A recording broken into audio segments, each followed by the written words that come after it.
नमस्कार दोस्तों, मैं हूं आपका दोस्त, आपका गाइड, आपका टीचर उज्जवल कश्यप। स्वागत करता हूं आपका अपने YouTube चैनल पे जो है I desire education. All you need is the desire to achieve. कैसे हैं आप लोग? उम्मीद करता हूं अच्छे होंगे। बात कर रहे थे थ्योरी ऑफ मेटल कटिंग की हम लोग लास्ट लेक्चर में, और बात की थी हमने टूल लाइफ की। कुछ पॉइंट्स और कुछ टॉपिक्स की डिस्कशन कर चुके हैं, हम बात कर चुके हैं हम लोग टूल लाइफ के बारे में। What is a tool life? How we can measure it? And what is the Taylor's equation for tool life? एक और इक्वेशन देख चुके हैं हम लोग, मॉडिफाइड टेलर्स इक्वेशन की डिस्कशन हम लोग कर चुके हैं। आइए अपने टॉपिक को आगे बढ़ाते हैं और कुछ और टॉपिक्स के बारे में थोड़ी डिस्कशन करते हैं। ठीक है, तो आज की टॉपिक हमारी पहली टॉपिक है about the tool life test.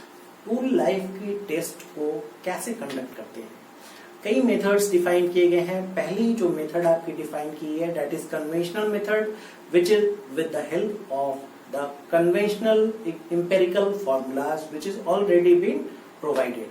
ठीक है, दूसरी एक एक्सेलरेटेड मेथड है। कुछ एक्सपेरिमेंट के थ्रू एक्सेलरेटेड वे में हम लोग मेजर करने की कोशिश करते हैं अपने टूल लाइफ को, और इस मेथड में कुछ पॉइंट्स हैं उनको देखते हैं। कुछ मेथड्स डिफाइन किए गए हैं। पहली जो मेथड है वो है आपकी extrapolating of study wear rate. Extrapolation के थ्रू, स्टडी वियर की एक्स्ट्रापोलेशन के थ्रू हम लोग जानने की कोशिश करते हैं what is our tool life. कुछ और जो मेथड डिफाइन किए गए हैं that is high speed test, variable speed test, multiple पास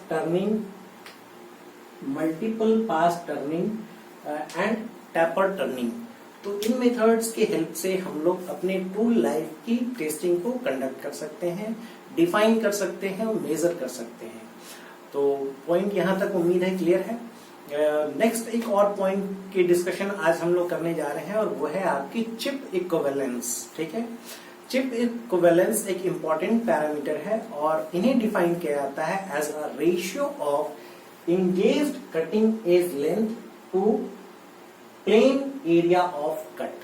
ठीक है, engaged cutting edge length to plane area of cut define की गई है चिप इक्विवेलेंट, और सिंबलाइज किया जाता है इसे by the symbol of Q. अगर थोड़ा डायग्राम में देखने की कोशिश करें तो ये डायग्राम आपको याद होगी, कई बार ड्रॉ कर चुके हैं हम लोग।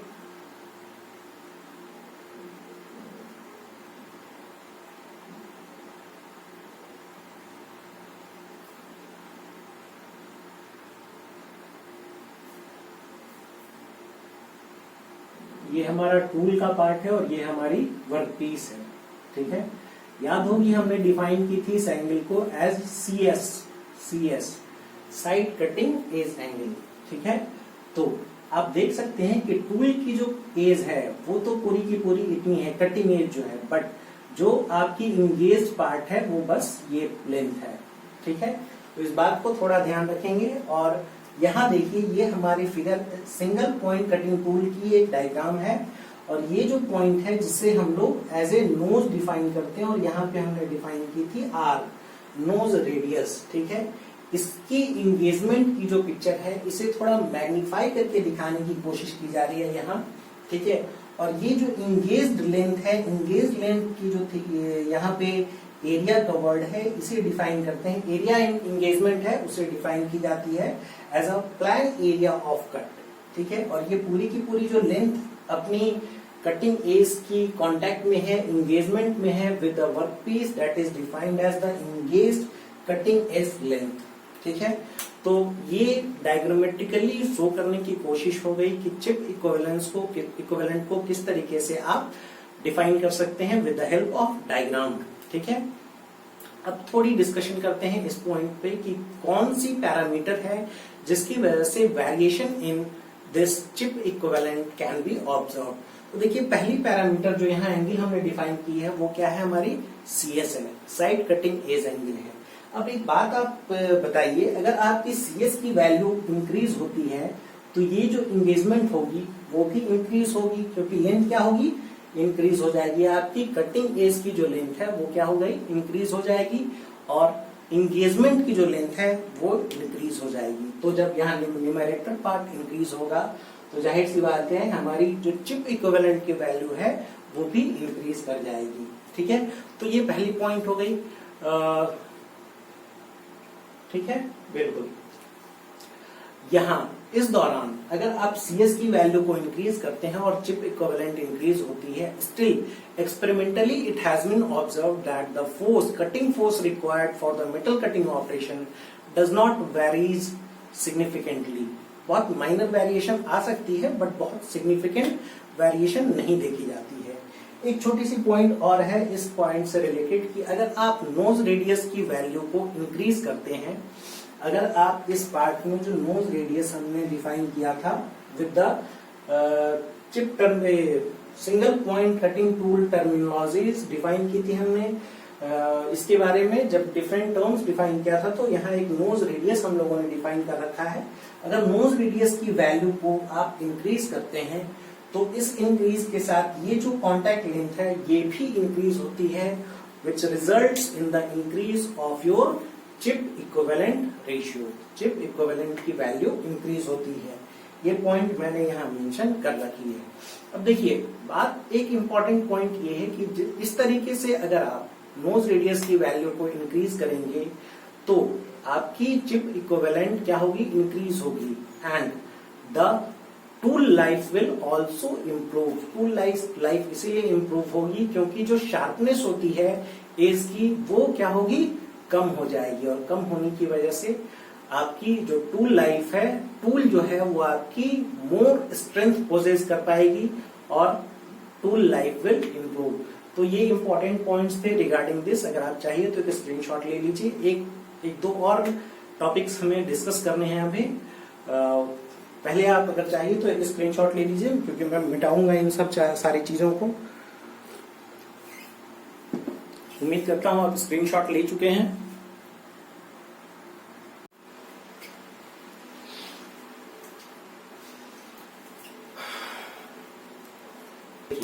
अगर किसी वर्कपीस की मशीनिंग आपको करनी है, ठीक है, तो इस मशीनिंग के दौरान कई तरीके के कॉस्ट इन्वॉल्व होते हैं।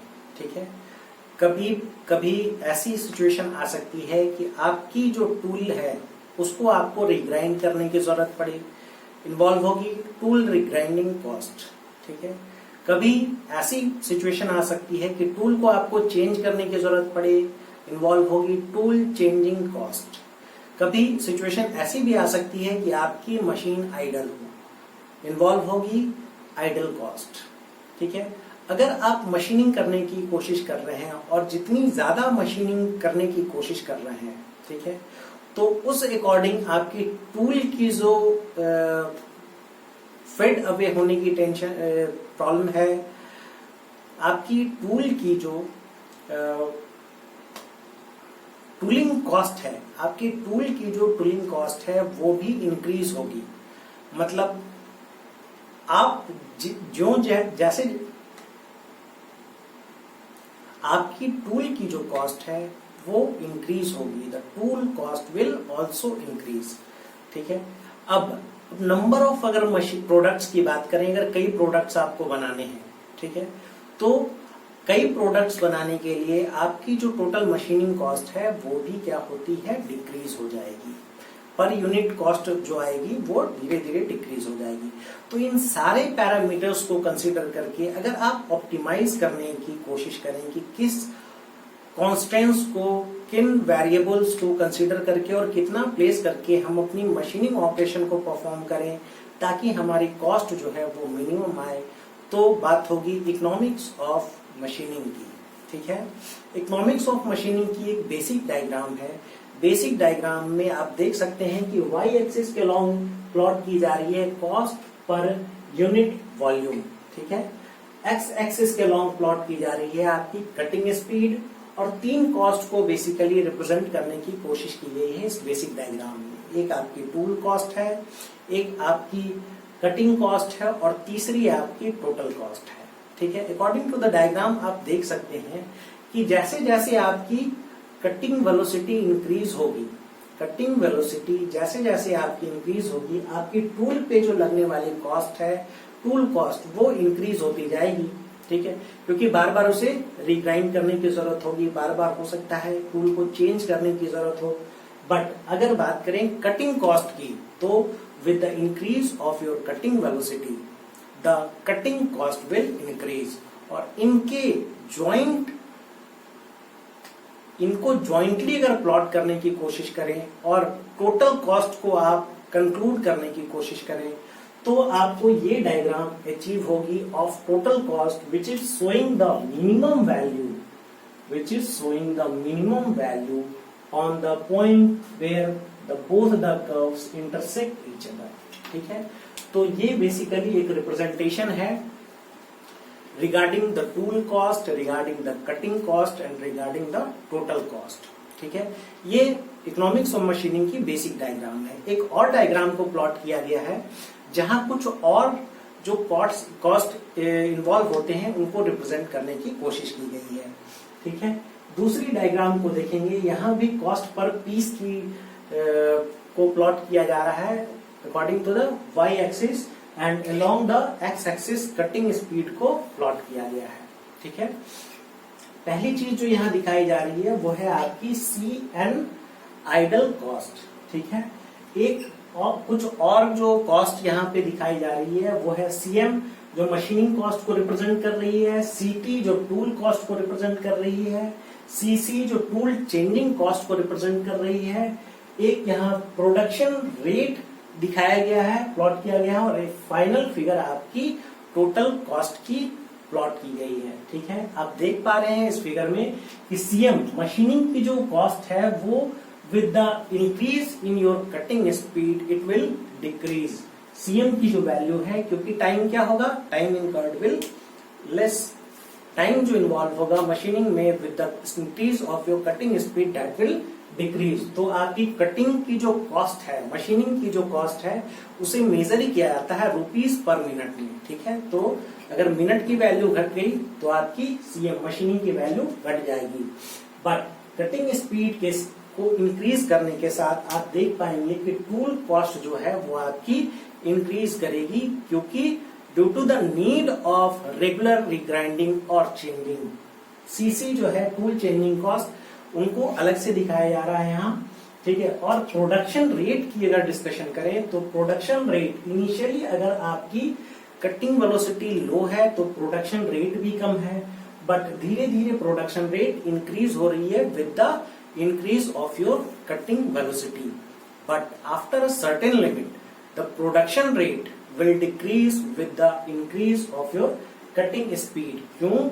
क्योंकि आपकी अगर स्पीड एक लिमिट से ज्यादा होगी तो जो रेट ऑफ इरोजन होगा आपके कटिंग टूल का वो बहुत फास्ट होगा, टूल को रिग्राइंड करने की जरूरत होगी वो ज्यादा फ्रिक्वेंट होगी, टूल को चेंज करने की जो जरूरत होगी वो ज्यादा फ्रिक्वेंट होगी, और उस दौरान जो आइडल कॉस्ट होगी आपकी वो इंक्रीज कर जाएगी। तो आप देख पाएंगे कि इस डायग्राम से टोटल कॉस्ट जिसे CU से डिनोट किया गया है उनकी अगर प्लॉटिंग की जाए तो वो भी अप्रोक्सीमेटली इसी पॉइंट पर लाई करेगी जहां आपकी CM एंड CT की कर्व एक दूसरे को इंटरसेक्ट कर रही है। ठीक है, अगर इस पॉइंट की प्रोडक्शन रेट की बात करें तो अप्रोक्सीमेटली जो प्रोडक्शन रेट है वो इस पॉइंट पर आपकी होगी जहां CC एंड CM की वैल्यू क्या हो रही है, इंटरसेक्ट हो रही है। कुछ स्टैंडर्ड रिजल्ट डिफाइन किए गए हैं। पहली जो स्टैंडर्ड रिजल्ट है वो तो आपको पता है, according to the Taylor's equation VT to the power n is equal to constant, ये पहली इक्वेशन है। एक दूसरी इक्वेशन डिफाइन की गई है, optimum tool life for minimum cost T0।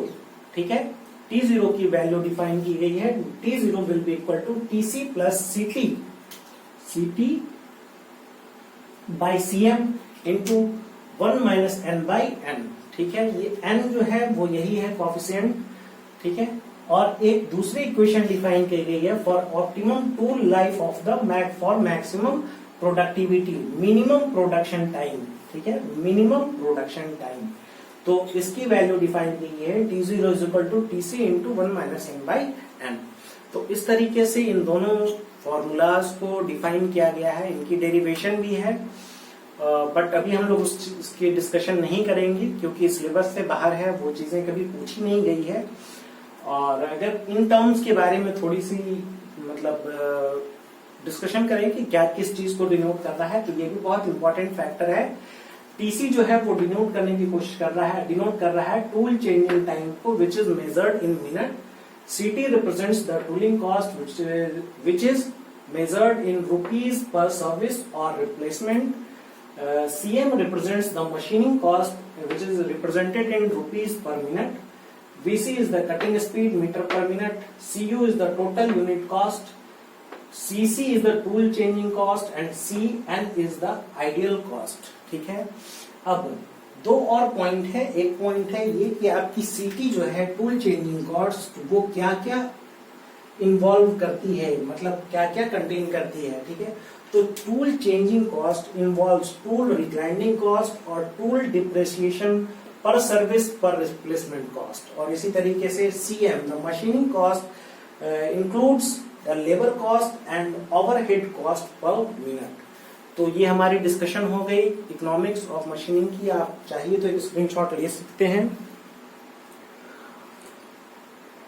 उम्मीद है आप स्क्रीनशॉट ले चुके होंगे।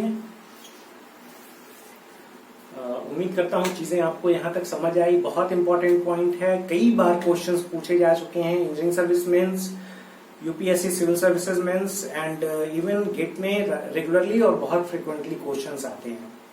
डिस्कशन करेंगे हम लोग कुछ क्वेश्चंस की आने वाले 1-2 क्लास के अंदर। उम्मीद करता हूँ यहाँ तक आपको चीजें सारी समझ आ रही है। अगर कोई परेशानी हो तो let me know, I will try my best to sort it out. कई लिंक्स मैंने जनरेट कर रखे हैं, टेलीग्राम ग्रुप है, व्हाट्सएप ग्रुप है, ईमेल अकाउंट है आपके पास और एक ट्विटर हैंडल है, साथ में आपके पास comment box is always there. एक शिकायत है आपसे, देखिए अगर आप कमेंट्स अपने पोस्ट करें तो मुझे पता चलेगा कि आपको चीजें कैसी समझ आ रही है। And you can't estimate it, the feedback of a student for a good teacher is the most desirable thing he needs. आपकी जो कमेंट्स हैं, आपके जो लाइक्स हैं, वो बहुत इंस्पायरिंग होंगे मेरे लिए। उम्मीद करता हूँ आप देखते तो हैं, अब इस बात का भी थोड़ा ध्यान रखेंगे। ठीक है, मिलते हैं अगले क्लास में, बात करेंगे कुछ और डिटेल में, कुछ और टॉपिक पे। थैंक यू, जय हिंद।